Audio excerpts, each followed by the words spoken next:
Your TSH came back normal. Your doctor told you that your thyroid is fine.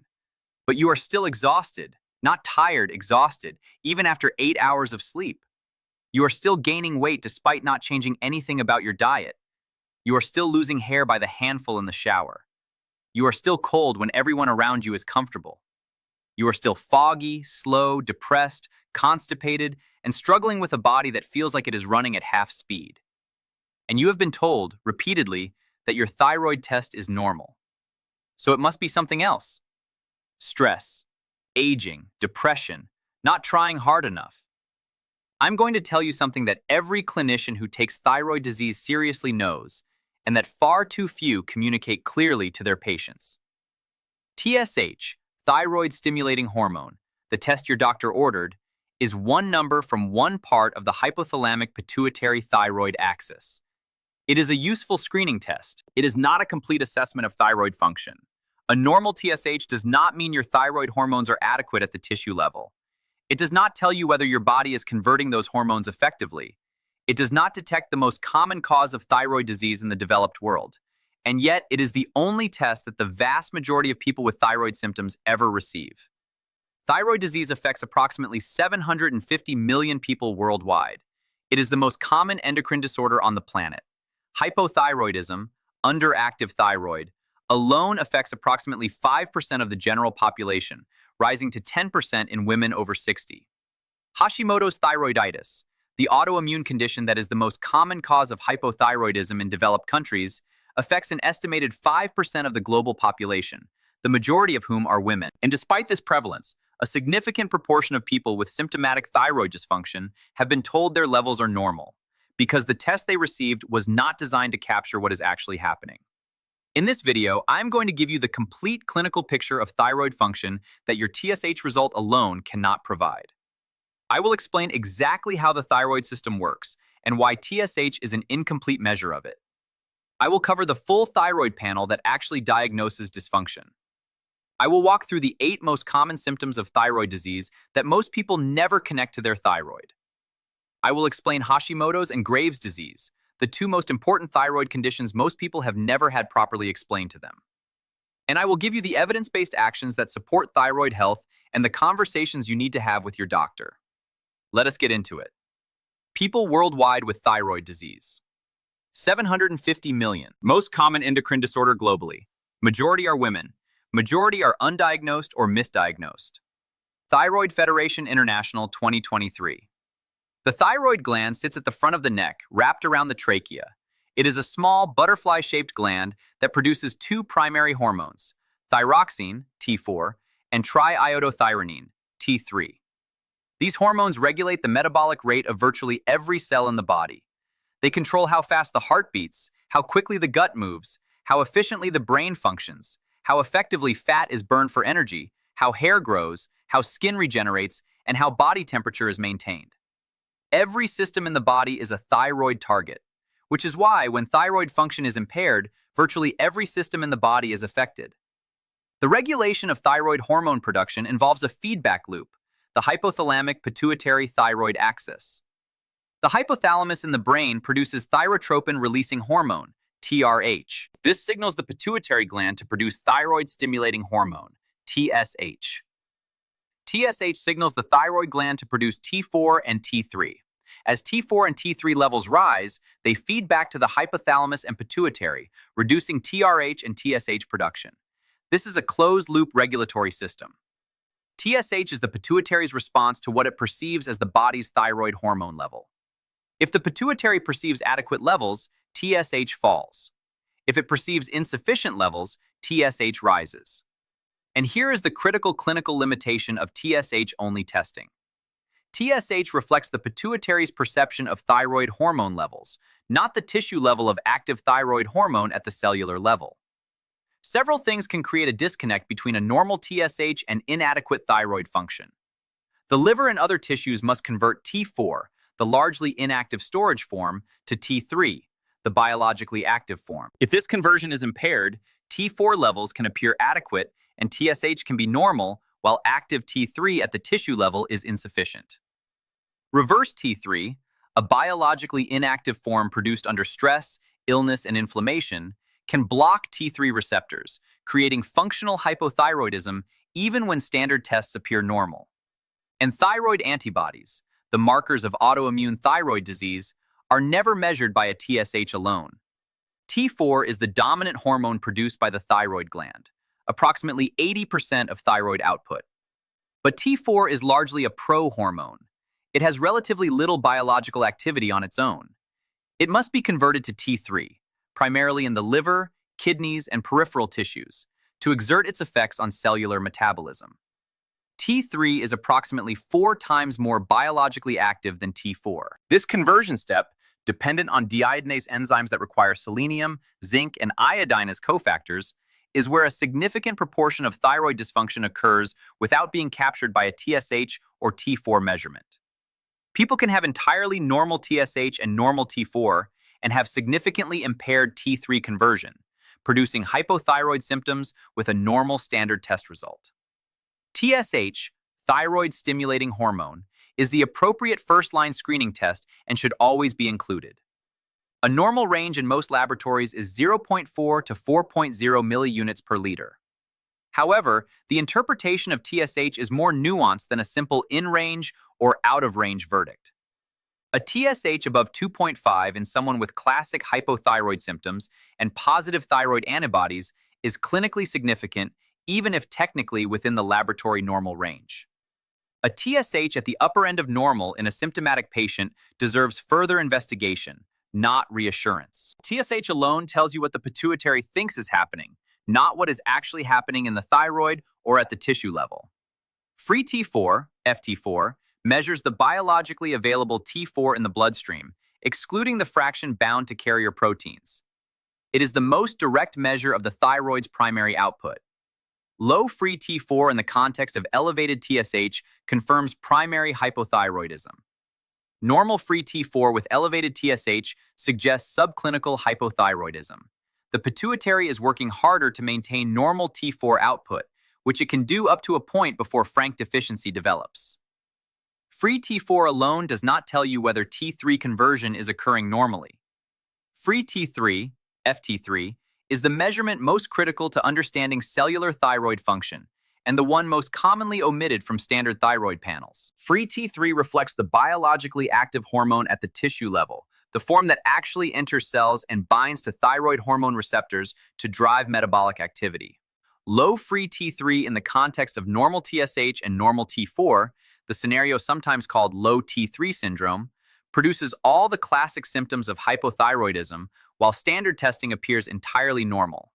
This is the pattern most commonly responsible for patients being told their thyroid is fine when their symptoms say otherwise. Reverse T3, RT3, is produced from T4 by a different deiodinase enzyme than the one that produces active T3. RT3 is biologically inactive and competes with T3 for thyroid hormone receptors, effectively blocking thyroid hormone action at the cellular level. RT3 production is elevated under conditions of chronic stress, serious illness, calorie restriction, iron deficiency, and elevated cortisol, precisely the conditions that accompany many of the metabolic syndromes covered in this series. An elevated RT3 to FT3 ratio is a marker of functional hypothyroidism that a TSH test will never detect. Thyroid peroxidase antibodies, TPO-AB, and thyroglobulin antibodies, TGAB, are the markers of autoimmune thyroid disease. Elevated TPO antibodies confirm Hashimoto's thyroiditis, the most common cause of hypothyroidism in developed countries, often years before TSH or T4 become abnormal.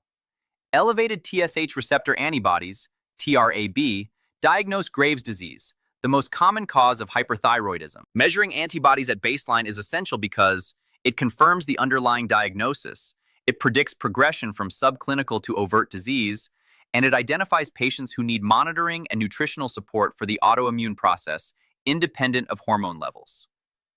Thyroid disease is one of the most symptom-rich conditions in medicine, and simultaneously one of the most commonly misattributed. The symptoms are so nonspecific individually that each one has a longer list of other potential causes.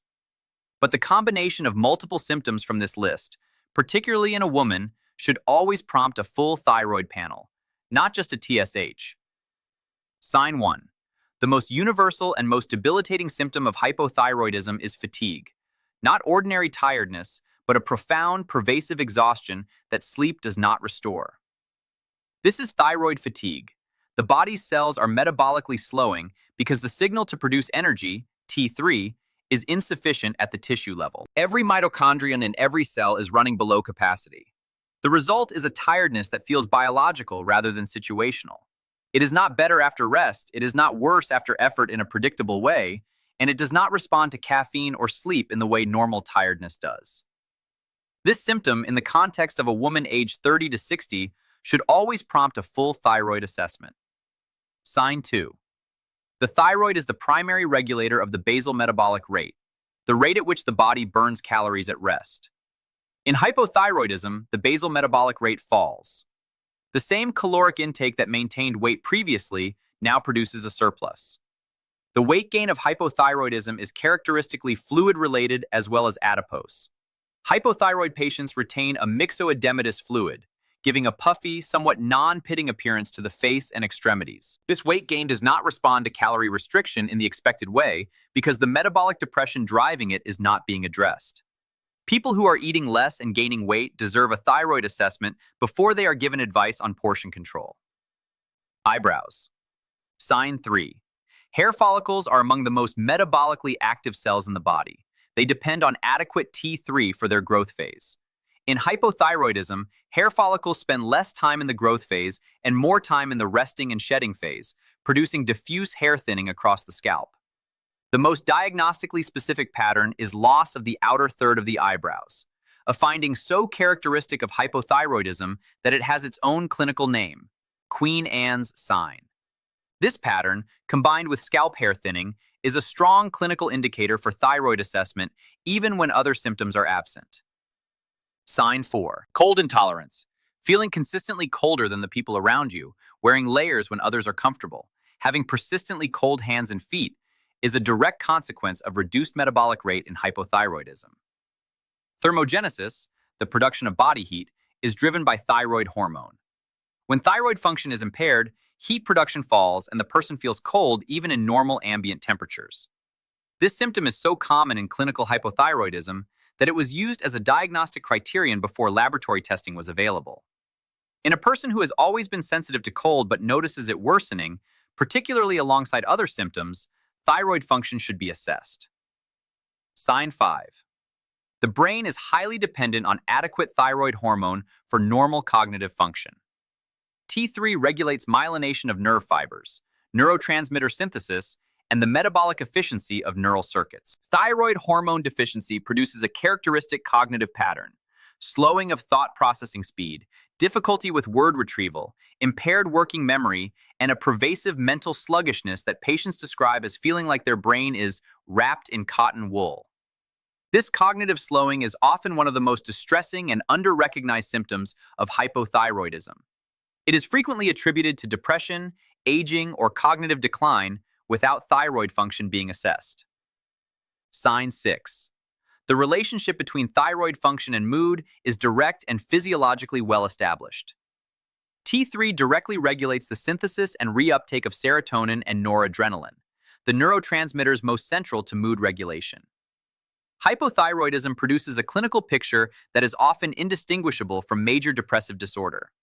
Persistent low mood, anhedonia, psychomotor slowing, fatigue, cognitive impairment, and social withdrawal. Multiple studies confirm that a significant proportion of patients diagnosed with depression, estimates range from 10 to 15%, have underlying undiagnosed hypothyroidism. Any person presenting with depression should have a full thyroid panel, not just a TSH, before antidepressant medication is initiated. Sign 7. Thyroid hormone regulates the motility of the gastrointestinal tract, the rate at which intestinal smooth muscle contracts to move contents through the bowel. Hypothyroidism slows gut motility, producing constipation that is characteristically difficult to relieve with dietary fiber, increased fluid, or standard laxatives. This is not a dietary constipation, it is a hormonal one. The gut is running slowly because the metabolic signal that drives its normal contractile activity is insufficient. In someone with persistent constipation who has not responded to standard measures, and particularly in someone with other symptoms on this list, thyroid function should be assessed before more invasive gastrointestinal investigations are pursued. Sign 8. Thyroid dysfunction has a profound effect on the reproductive axis, a connection that is critically under-recognized and that causes significant unnecessary suffering. Hypothyroidism disrupts the normal hormonal signaling of the menstrual cycle, producing irregular periods, heavy bleeding, anovulatory cycles, and in severe cases, amenorrhea, complete absence of periods. It also significantly impairs fertility. Thyroid dysfunction is one of the most common and most correctable causes of unexplained infertility and recurrent miscarriage. The TSH threshold for treatment in women trying to conceive is significantly lower than the standard clinical threshold. Most reproductive endocrinologists treat at TSH above 2.5 in women with fertility concerns, while standard thyroid panels often only flag levels above 4.0. Women with irregular periods, difficulty conceiving, or recurrent miscarriage must have a full thyroid panel including antibodies. Hashimoto's thyroiditis is an autoimmune condition in which the immune system produces antibodies, primarily TPO antibodies, that attack and gradually destroy thyroid tissue. It is the most common autoimmune disease in the world and the most common cause of hypothyroidism in developed countries. It affects women approximately 5 to 10 times more commonly than men. The destruction of thyroid tissue by the immune system occurs slowly over years, which is why Hashimoto's patients often have a normal TSH early in the disease while already experiencing significant symptoms. The antibody-mediated inflammation itself causes symptoms: brain fog, fatigue, joint pain, independently of the hormone level. Most patients with Hashimoto's are never told they have an autoimmune condition. They are told their thyroid is underactive. This distinction matters enormously for management. The autoimmune process has specific nutritional, environmental, and lifestyle drivers that can be addressed independently of thyroid hormone replacement. One of the most clinically confusing aspects of Hashimoto's is the phenomenon called hashitoxicosis, episodes of temporary hyperthyroidism that occur when damaged thyroid cells release stored hormone into the bloodstream. A person with Hashimoto's may swing between hypothyroid symptoms, fatigue, weight gain, brain fog, and hyperthyroid symptoms, anxiety, palpitations, insomnia, weight loss, over weeks or months. This pattern is frequently misdiagnosed as anxiety disorder, bipolar disorder, or cardiac arrhythmia, because without thyroid antibody testing, the underlying cause is invisible to standard testing. Graves' disease is the most common cause of hyperthyroidism, overactive thyroid. It is also autoimmune. TSH receptor antibodies bind to TSH receptors on the thyroid gland, mimicking TSH and driving excessive hormone production. The clinical picture is the mirror image of hypothyroidism: rapid heart rate, weight loss despite increased appetite, heat intolerance, anxiety, tremor, increased gut motility producing diarrhea, and in some cases the characteristic exophthalmos, protrusion of the eyeballs, caused by autoimmune inflammation of the orbital tissues. Graves' disease is significantly more common in women and frequently triggered or exacerbated by acute stress, infection, or pregnancy. It requires specialist management and has several treatment options, including antithyroid medications, radioiodine ablation, and surgery. The standard treatment for hypothyroidism is levothyroxine, synthetic T4. It is effective at normalizing TSH and T4 levels and resolves symptoms in the majority of patients. However, approximately 10 to 15% of patients on optimal levothyroxine doses, with normal TSH and normal T4, continue to experience significant residual symptoms. This is the patient population in whom T3 conversion impairment is most likely. The T4 is present and adequate, but the conversion to active T3 is insufficient. For these patients, the addition of liothyronine, synthetic T3, in combination with levothyroxine has been shown in multiple randomized trials to improve quality of life, cognitive function, and mood compared with T4-only therapy. This is a clinically established option that is not offered to most patients in routine practice. The question of where to target TSH during levothyroxine treatment is genuinely debated. Standard guidelines recommend a TSH of 0.4 to 4.0. Many clinicians experienced in thyroid disease target a TSH of 1.0 to 2.0 for optimal symptom control. In pregnancy, The target is below 2.5 in the first trimester. In older adults with cardiovascular risk, a slightly higher TSH, 1.0 to 3.0, may be appropriate to reduce the risk of atrial fibrillation and bone density loss associated with excessive suppression. The right TSH target for any individual depends on their symptoms, their risk profile, and their clinical response, not a single universal number. Desiccated thyroid extract, DTE, is a naturally derived thyroid hormone preparation containing both T4 and T3 in a fixed ratio, derived from porcine thyroid glands. It was the standard thyroid treatment before synthetic T4 was developed. Multiple studies and significant patient experience suggest that some patients do better on DTE than on T4-only therapy, likely because it provides preformed T3 rather than relying on conversion. It is a legitimate treatment option that should be discussed with patients who remain symptomatic on optimal levothyroxine. These 8 actions address the nutritional deficiencies that impair thyroid hormone production and conversion, the autoimmune triggers that drive Hashimoto's and Graves', and the lifestyle factors that modulate thyroid function. They complement rather than replace medical treatment. Action 1. The most important single action in this video. At your next appointment, or in a direct-to-consumer blood test if your doctor declines, request TSH, free T4, free T3, reverse T3, TPO antibodies, and thyroglobulin antibodies. This 6-test panel costs relatively little and provides a complete picture of thyroid hormone production, conversion, and autoimmune status that a TSH alone cannot provide. If your doctor declines to order the full panel based on a normal TSH, you can explain that you want to assess T3 conversion and rule out autoimmune thyroid disease, both of which are clinically valid reasons that a TSH does not address. In many countries, these tests are available through private laboratories without a prescription. Action 2. Selenium is the most critical nutritional cofactor in thyroid hormone metabolism. The deiodinase enzymes that convert T4 to active T3 are selenoproteins. They cannot function without adequate selenium. The thyroid gland itself has the highest concentration of selenium of any organ in the body. Selenium deficiency is associated with elevated TPO antibodies, impaired T4 to T3 conversion, and progression of Hashimoto's thyroiditis. Multiple randomized controlled trials have demonstrated that selenium supplementation at 200 micrograms daily as selenomethionine significantly reduces TPO antibody levels in Hashimoto's patients and improves subjective well-being.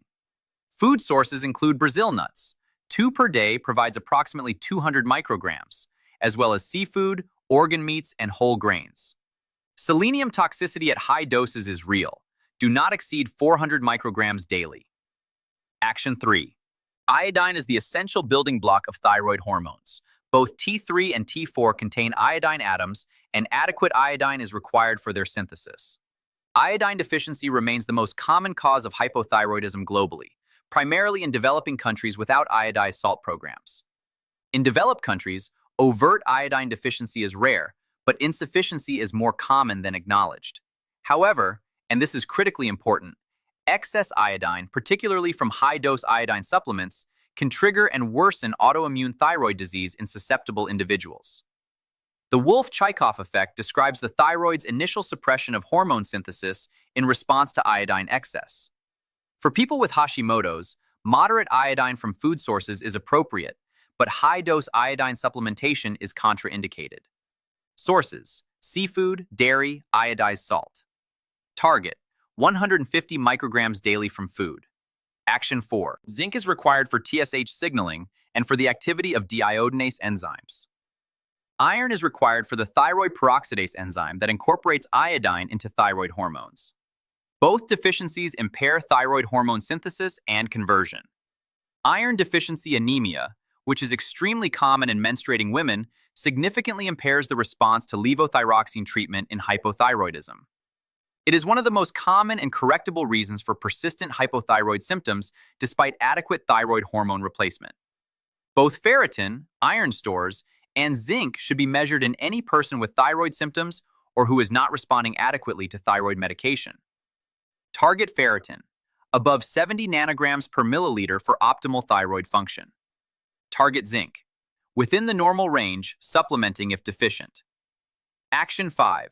The relationship between gluten and autoimmune thyroid disease is one of the most clinically relevant and most debated nutritional associations in thyroidology.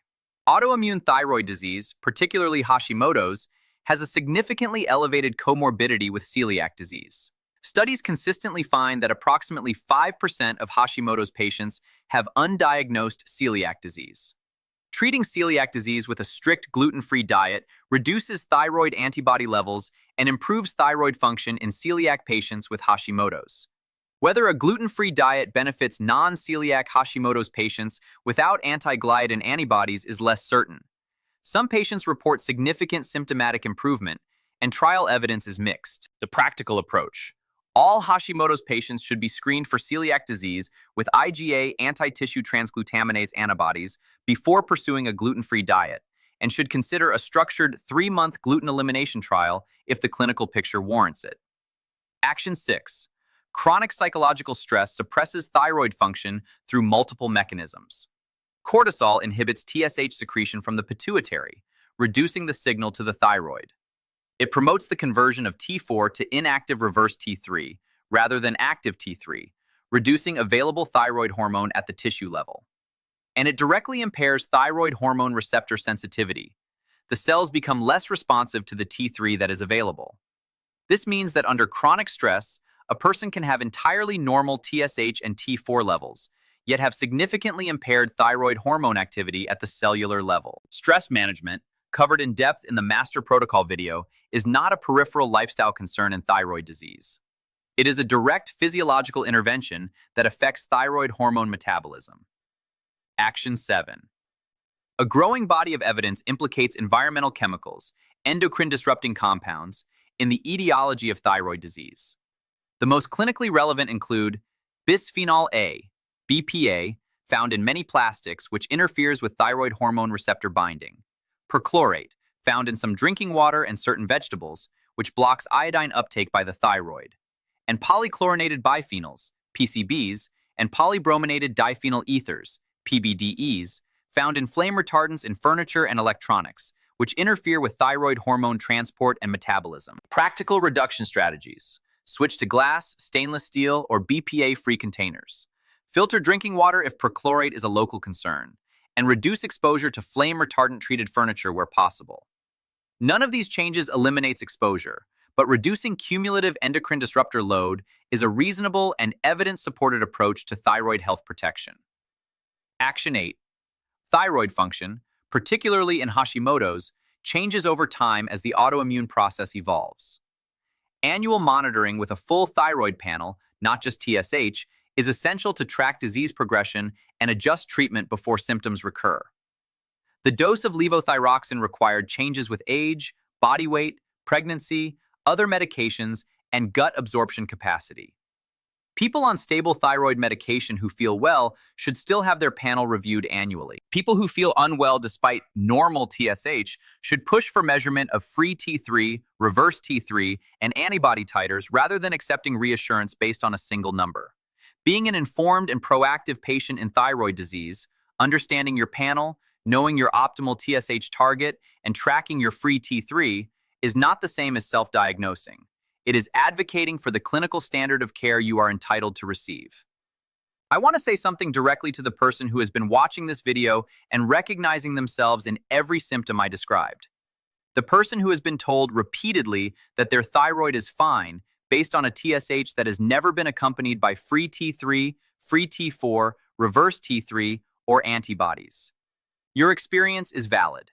Your symptoms are real. And a normal TSH on its own does not mean your thyroid function is adequate. It means one marker from one part of one regulatory axis is within a population reference range. It is not a complete assessment of thyroid health. You are entitled to a full panel, a full explanation, and a clinician who takes your symptoms seriously alongside your numbers. The most important thing you can do after watching this video is request the full thyroid panel I described.